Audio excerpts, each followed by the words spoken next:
another episode of Eco Time Podcast. I'm your host, Kaylin. I'm your host, Annalise. I'm your host, Johan. And I'm your host, Cassandra. Today we are going to be talking with some of our amazing teachers here at our school. They work with students in grades 6 through 8th and help make our school a great place to learn. We are excited to hear more about their experiences, their classes, and what they enjoy most about teaching. Thank you all for being here with us today. Before we get started, please tell us your name, what subjects you teach, and more fun facts about yourself. I'm Frank Magnera, physical education teacher. I like to collect baseball cards, over 10,000 of them. That's a good fun fact. Mr. Trujillo, 6th grade history teacher. Fun fact about me, I have over 100 pairs of shoes. And this mic? Okay. I'm Mr. Blacksher, program facilitator, and a fun fact about me is speaking of collections, I have every Pokemon. Like the real Pokemon or the cards? No, like the video game. Oh. Yeah. Yeah. I don't do cards. It's too trendy. That's cool. Yeah, you're underground like that. Yep. Underground. What made you want to work at RPA? Well, I transferred over from Serrano after 16 years there. At first, I was a little nervous, but I knew that this was a better school I was going to than Serrano was at the time. And I look forward to coming to work with the students over here and building a relationship with the students and working with them. So I was working at juvenile hall, and I wasn't a fan. So I had to go find another job, and I was like, okay, let's go work for San Bernardino Unified. My wife works for San Bernardino Unified, and this job opportunity came up. I tried out for Serrano, didn't get it. Tried out for Cajon, didn't get it. Tried out for here. I was the last interviewee, and Clyde loved me so much that he hired me, and here I am. I think he says that I'm the best hire he's ever hired, I believe. Yeah, that might be a lie. No, I don't think so. Well, like Mr. Magnera, I was also at Serrano. I was at Serrano for about 6 years, and I really enjoyed my time at Serrano, but I wanted to see what other schools were like so I could become a better educator and a better teacher and a better just person that works in the school system. This position was open. I didn't really understand or know what a program facilitator does, and I wanted to try it out. And yeah, I've been really enjoying Rodriguez and seeing how these kind of kids are, you kind of kids are. It's a really positive thing to see. I'm born and raised in San Bernardino, so we didn't always have, a Rodriguez existing when I was a kid. What is something students might be surprised to learn about? I collect baseball cards. I love sports. I play sports in high school. Tried out for the Cerritos College junior college basketball team. Didn't make it. I was too small, the coach said. But I had one advantage. The coach kept me on the athlete schedule, so I got all my classes, first day, first hour registration. So all my friends had to wait to get classes. I had no problem. I got all my classes right away. So I got done in 2 years. But my friends are still going there 3 years. So that was an advantage for me. Something students might not know about me is once a month, every full moon, when it gets, light at night, I turn into an ogre. A big green ogre, like Shrek, and I live in a swamp. Are you insecure about it? No, not at all. Not at all. I'm proudly a big green ogre. Oh, so it's kind of like your persona? First what? Sorry? Persona? Persona. No, I literally turned into a big green ogre. Do you have your film? Was that first? Oh, no. Something kids might not know about me. I'm a very active member in the city of San Bernardino. So if you're ever at like community events, or you might see me out around the city. Another thing kids always somehow kind of find out that they're shocked about. It's not a surprise, but I'm a recording artist, and I think this week everybody kind of found out again. But just like I've been doing this for decades. But yeah. How do you build relationships with your students? I like to talk with them. I like to joke with the students. Like I'll call the boys buddy boy or the girl smiley. You hear me saying it. If they have any problems or concerns, I always tell them, come to me. I'm there for them. just any concerns or problems, just come and see me and I'll help you out with it, and just be positive with the students so they can trust me. They could come to me. Yeah, so I'm strict, but I'm warm, right? So I have rules, right? And I expect you to follow those rules and expectations. But I'm also human, right? And I relate to the students. Um, I get to know the students. I talk to the students. I think the best way to build relationships is talking with the students, get to know them. Not only are they students, but they're little human beings too, and they're growing. I get them at sixth grade, so I can see them grow. And, a lot of you at this table, I've seen you when you're little whippersnappers, just knee high, and you guys have grown and you guys have changed.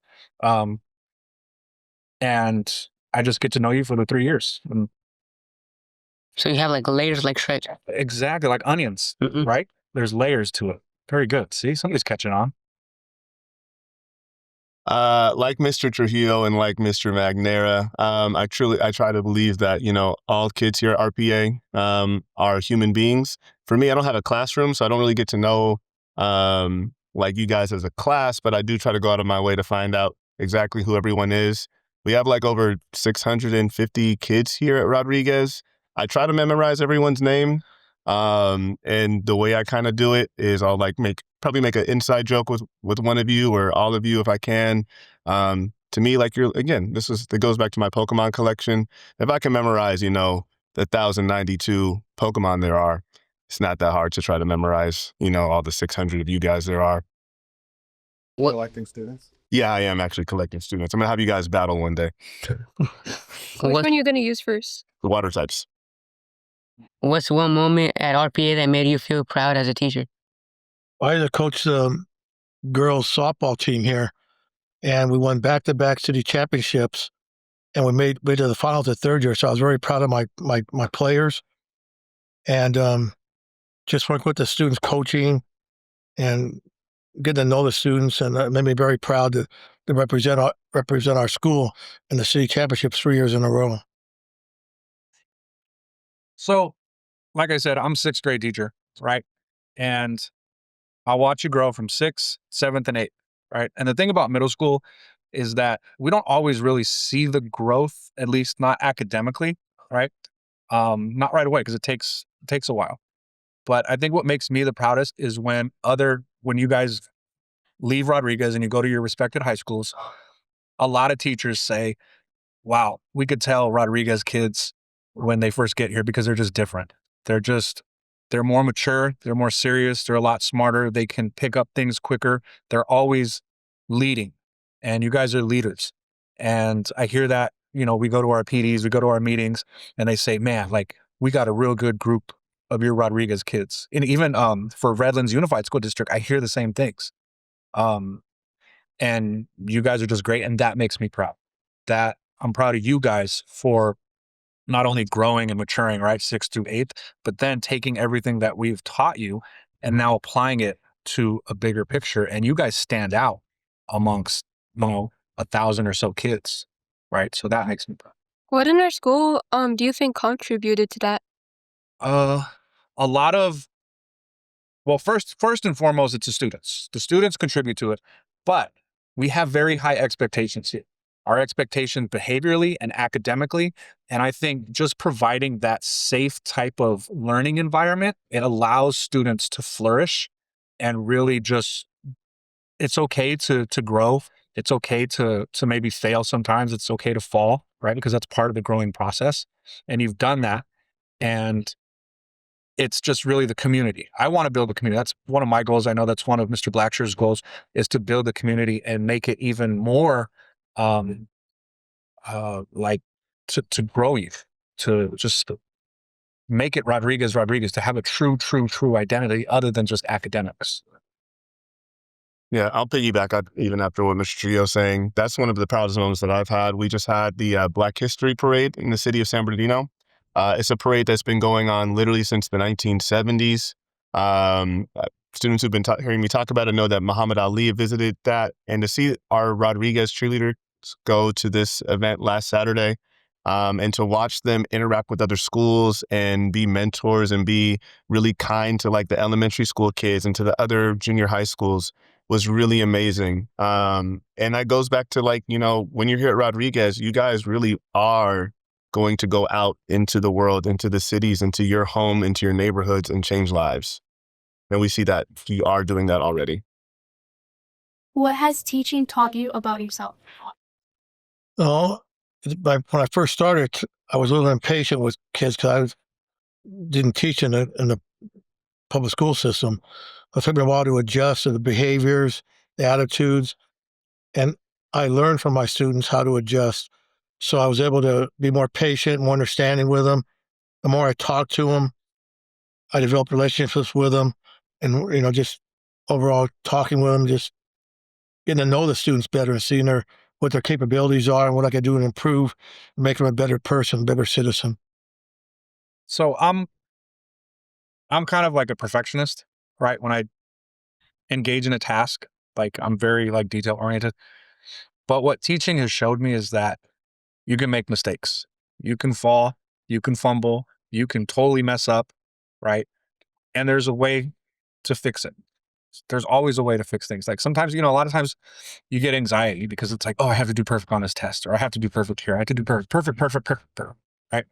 But that's not always the case. Sometimes you're just going to not know things. Sometimes you're just going to mess up. Sometimes it is what it is, right? Maybe you didn't study or whatever. I've learned that you don't always have to be perfect. You just have to learn and grow and not repeat the same mistakes over and over and over again. That's what I believe. What I've learned from teaching is that there's just nothing that I'm not good at. You know, as a person who like does a lot of things. So I've heard you sing. Yeah, no, you're welcome. Yeesh. Yeah. No, but in all seriousness, no, it just taught me. It taught me to believe, and like not to sound cheesy, but like you know, there's a lot of things going on in the world. There's a lot of things that's been going on in the world for a very long time. But every year, year in, year out, we see kids in our classrooms, in our schools, and you know, the way you guys come in August, you guys leave a completely different way in the summer, and it makes me believe that like, even if I just have a small hand in it, what I learned about myself is that I value seeing people grow and seeing people change. And that makes me feel better as a human being in this world. What inspired you throughout your career path? Well, as I mentioned, I always liked sports. So I played, like I mentioned, in high school, and my goal was to going to the NFL, pro football, but I wasn't good enough. So my second goal was to be a physical education teacher and a coach. And I worked hard at that. I was married at age 20. I got married early. And I went to Cal Poly Pomona during the day and work at night. So I was gradually building my way up to become a teacher. And it was a struggle because with a family and kids, you had to balance your time out. But I did it. I was successful. And I'm really proud of myself. I got my Bachelor of Science degree from Cal Poly. And I went on to get my credential and my master's. So that was my goal to get it. I achieved my goal to become a teacher. So I love sports and coaching. I swear Elias might be the reincarnation of the I always tell him he's going to end up being a PE teacher. Mm-hmm. What was the question? What inspired you throughout your career path? Oh, yeah. Students, you guys inspire me every single day. I might be having a bad day. I got a flat tire on the way over here, right, in the rain and ripped my pants, right? It's happened before. And I show up and you guys have the biggest smiles and you guys are greeting me and, oh, Mr. Trio, Mr. Trio. You guys know how it is, right? I'm practically famous here on this campus. And that just, it makes me feel good. It makes me feel like I belong here. And it makes me want to replicate that energy. Even if I'm having the worst days in the world, I want to replicate that energy that you guys give off on a regular basis. What about Kanye? Like you say Kanye this, Kanye that. Like he inspired you to? Oh yeah, he's big inspiration. His inspiration of creativity, his inspiration of just being expressive, right? Not afraid of trying. That's why I've tried different things. Like if you look like with this whole web program, I tried that out. I had an idea and I wanted to again build the community of the school. And I had this idea and we tried it out and we're growing and growing. Sometimes some things work, some things don't. Right now they're doing the mentorship. My kids are leading it, right? I don't even have to be there. They can lead it because I have worked with them to inspire them, right? Just like, Kanye has inspired me through his music, to just believe in yourself, right? And believe that you are limitless, right? You can do anything if you just imagine it, honestly. Good question. That was a good question. That's a good follow-up. Something that's inspired me is, I don't know if you guys know, but there's so many educators in the history of San Bernardino that like you probably see like names like the Dorothy Ingram Library. She was like she was the first Black superintendent of San Bernardino City Unified. There's a lady named Dr. Margaret Hill, and she was the school board president like 6 years ago before she passed away. But this school that we're sitting in right now was because she was advocating for a school like Richardson Prep on this side of town. So there's so many educators who came from San Bernardino, who you guys are benefiting from, the Chromebooks you have, the funds you have, the chairs you're sitting in, even people who are hired. They're here because of other educators who were making strides in the city before you were even born. And I think that's so beautiful. And I think that's the inspiration that I have for myself too, is again, if these people can make an impact and say, hey, kids deserve these kinds of schools. Kids deserve schools where they can learn, they can have a podcast class on a Friday and invite some teachers in. And that doesn't disrupt the flow of a school. That's because literally 20 years ago, someone said, this is what the kids of San Bernardino need. And I want to make sure I'm continuing that legacy. And, one day you guys will pick up that legacy after me and Mr. Trujillo and Mr. Magnera. So that's what inspires me. What do you enjoy most about working with middle school students? I like to see their daily expressions every day. Life changes. They're happy one minute, maybe sad the next. And their effort to try their best in physical education. They might not be the best athlete, but they try. And that inspires me to help them and motivate them. And just all different grade levels. Watch, like they mentioned earlier, from 6th grade to 8th grade, seeing them progress from little 6th graders to 8th graders ready to go to high school. Just watching them grow, it amazes me. See the changes in them and how they mature.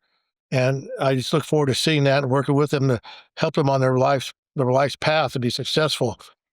And what really makes me happy is that when you go to the store and you see your former students everywhere I go, Miss Magnera, wherever I go, the store, the movies, I run into a former student. And like I say, Mr. Chancel's husband's my former student. Christina's my former student in the office. I have former students everywhere. So that inspires me to see them in the future like that as they're adults and go and make success for themselves. That inspires me. What made you choose the subject you teach? I like sports. Like I said, I used to play sports in school. I said that was my goal. My family thought, being a black in sports, I could get you a job, get you ahead in life. And my aunt even told me, who was a teacher at Cypress Junior College, said, Frank, you're not going to be about anything being a PE teacher. I said, well, let's make a bet. So if you become a PE teacher, I'll take you to any restaurant you want. Okay, you got a deal. So I succeeded. I picked the most expensive restaurant in Orange County, lobster, steak, and the bill's like $400. That was woofing down everything. Because I say, hey, you're paying, And I was married at the time. My wife and I went, and the bill came. I said, give it to her. And that made me, I did it. That was a big success, big smile on my face.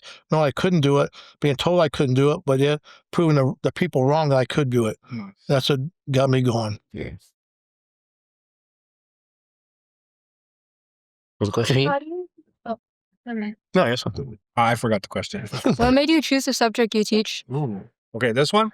So I was at San Bernardino Valley College. I had no idea what I wanted to do, right? I really wanted to go to the military, but my dad was like, no, take your butt to college first. All right. I was just taking random classes. Ended up taking a history course, and that history course was Chicano history.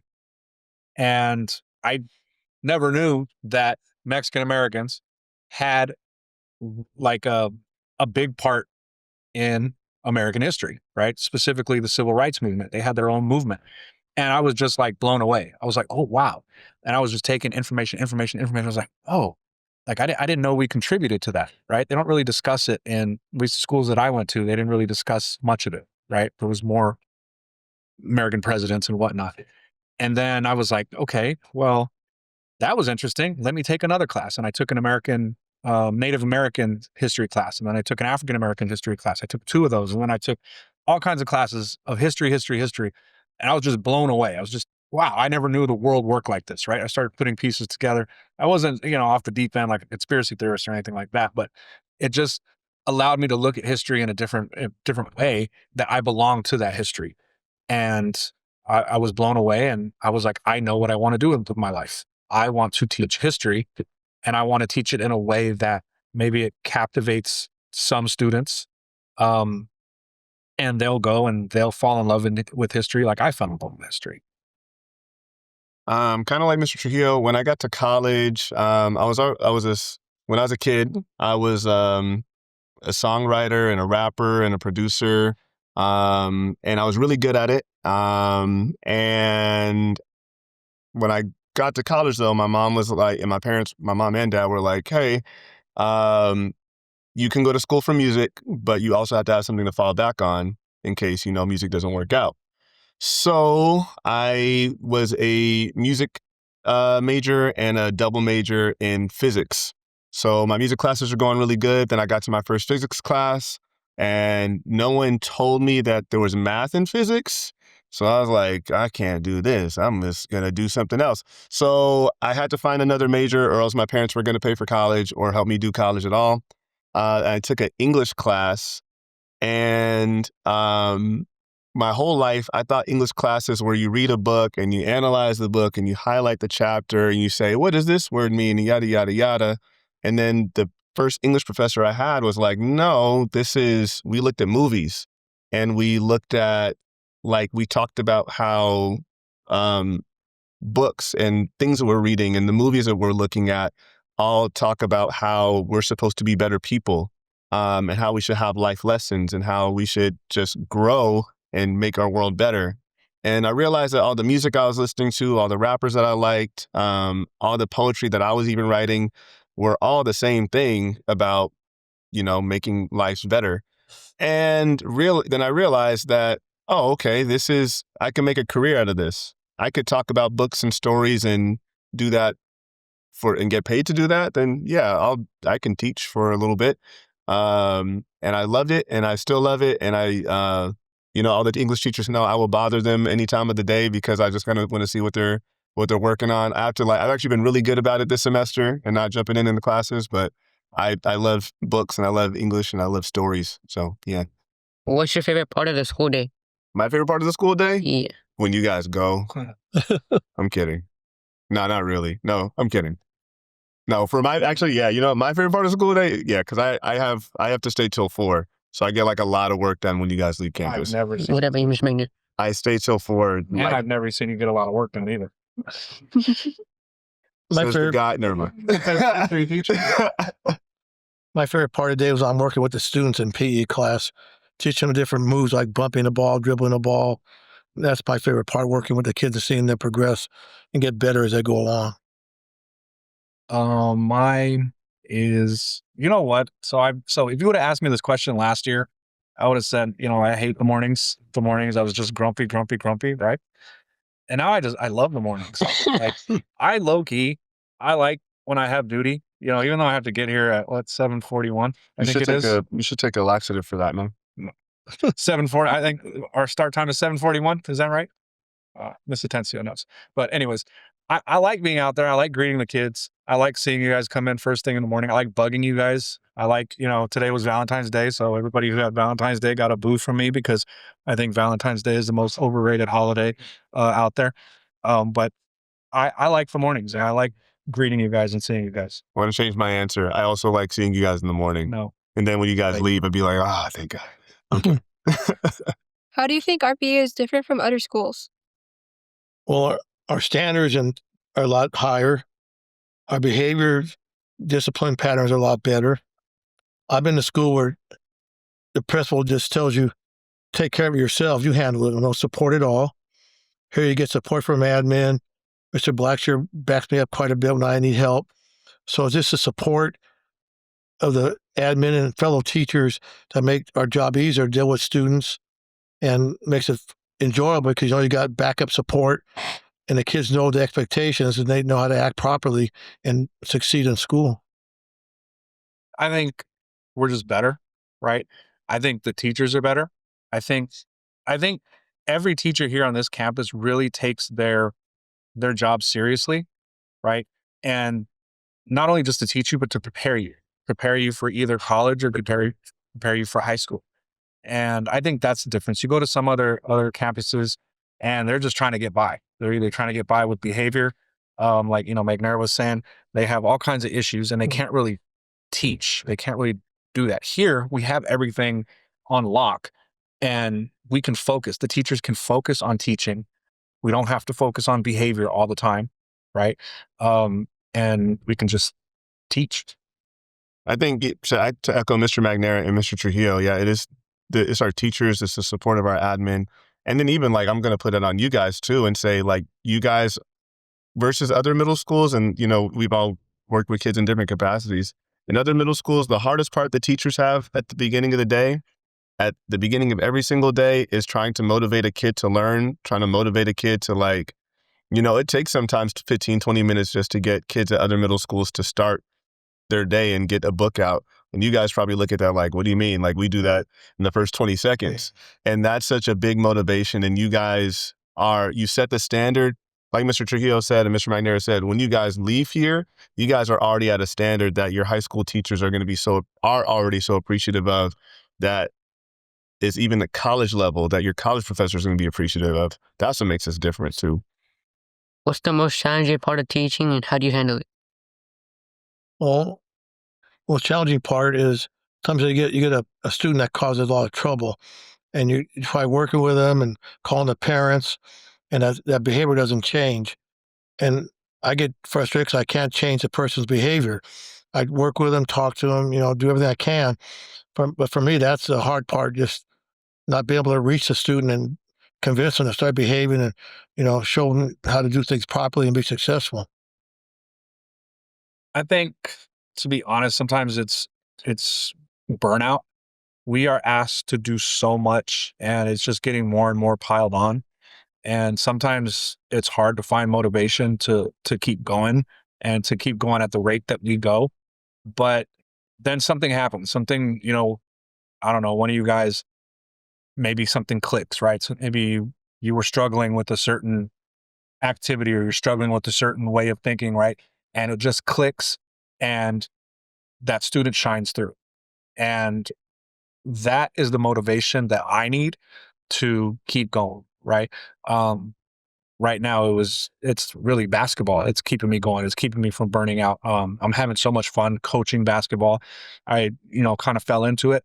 But that's motivation, keeping yourself motivated upon all the other things that we're asked to do on a regular day basis. In my job, my hardest part is, because I'm not in the classroom, but it's just to make sure that, you guys feel supported, the teachers feel supported. And, there's a lot of juggling that has to happen. But just like, again, what they both said, it makes it easier when things start clicking. And we all see the pieces moving together. What message would you like to share with students listening to this podcast? Well, the message is to stay focused and study and don't worry about boys and girls. I've got a girlfriend, boyfriend. Focus on your schooling. There's a lot of time to go on dates or get out of high school or in high school. But when you get out of school, you need to have a good job. And messing around, getting bad grades is not going to get you success in life. You don't want to work at McDonald's all your life for minimum wage. You want a good paying job out there. So study hard, follow your path you want to do. You want to be a doctor, stick to it. Don't be jumping around from thing to thing. Stick with one thing and be good at it. And be successful. My main thing, study hard, focus, and stay on the right path. Don't get mixed with the wrong people, the wrong crowd. Stay with yourself and the good crowd. I think my overall message would be build your boat. And every day that you come to school, you're building your boat, right? You're putting the pieces together, you're building it. So that way, when the flood comes, right, so to speak, you have your boat and you can float, right? You won't drown, because sometimes, a lot of times, you're either sinking or swimming. Especially, sixth grade is pretty easy, or actually, it's pretty challenging in the beginning, but then it gets easier, right? Because you're building your boat. Then seventh grade comes, and seventh grade it gets tough, right? Academically, you're asked to do more things. But if you have spent that time in sixth grade building your boat, right, putting your boat together, putting the pieces together, when the flood comes in seventh grade and you're just, flooded with a lot of work, a lot of responsibilities, then you are able to float, and you're swimming, you're not sinking, you're not drowning, so to speak, in life, right? And that goes on from seventh grade, eighth grade, and so forth and so forth. So that way, when you're out of education, right, wherever you go, whether you go to college or you go to the real world to get a job, you have the skills, right? The life skills, right? That's the boat. You have those life skills to go and set sail. Everyone in this life will be successful, but the definition of success will only be limited by their imagination. So if you only imagine yourself as a high school graduate, you will be successful, and that will be the limit of your success.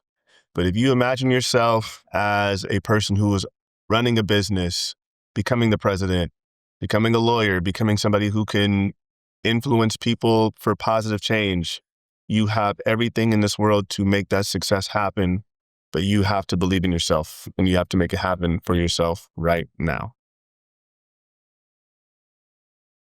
Hold on, stay card? No, you got to thank them for coming on. Yes. Thank you for coming on to our podcast. Thank you. You're welcome. You're welcome. Didn't sound sincere At all. It sounds like Mr. Option made you guys, Yeah. whatever. Thanks, I guess. There you Yeah. go. Thank Yes, it was you. fun. That's more genuine.